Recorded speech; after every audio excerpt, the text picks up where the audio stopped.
Umaga nung Biyernes, August 15, nadiskubre ang bangkay ng dalagitang ito sa dalampasigan ng Barangay Bunuan Geset, Dagupan City. Ang biktima walang suot at natagpuan ito ng dalawang mangingisda na siyang nag-report sa mga otoridad. Po dito sa medical legal natin, nagkaroon po siya ng 3 gilit sa leeg.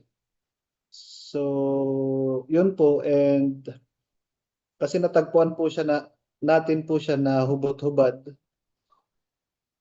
Akala natin nung una is nalunod lang, but then nung pinasoko po natin, nakita po na may gilit po yung leeg na 3 po base sa medical legal. Agad namang nakumpirma ang pagkakakilanlan ng biktima at agad isinagawa ang malalimang investigasyon. Sa pagsisiyasat ng mga pulis, itinuturo ang 28 anyos na ama ng biktima at 23 anyos na babaeng asawa nito na suspect sa krimen. Motibo raw dito ng suspect ay pagiganti laban sa ina ng biktima.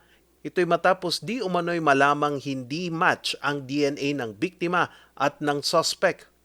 Sabi po niya is negative daw po sa DNA yung cross-matching po nila kasi po ginawan po secretly na pina-DNA yung bata. So from there, in-stop po niya yung pag-provide po ng sustento.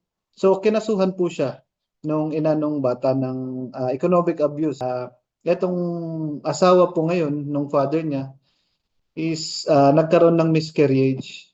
Ang sinisisi po is yung bata kasi doon po nakatuon yung focus doon sa pagsusustento nung ama. So, August 14 ng hapon, huling nakita ang biktima sa bayan ng Asinggan.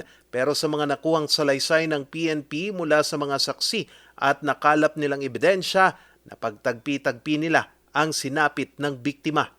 tinambangan po sa eskwelahan for almost an hour pero nakuha po doon sa bahay nila, sa tapat po ng bahay. Inaalam pa ng mga pulis kung saan pinatay ang biktima bago ito itinapon.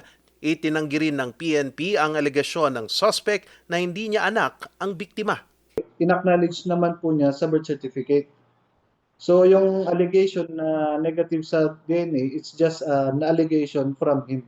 Inaantay pa ng Dagupan PNP ang resulta ng autopsy report ng biktima para makumpirma kung ginahasa ito. Nasa kustodiya na ng Dagupan PNP ang dalawa na sinampahan ng kasong kidnapping with homicide.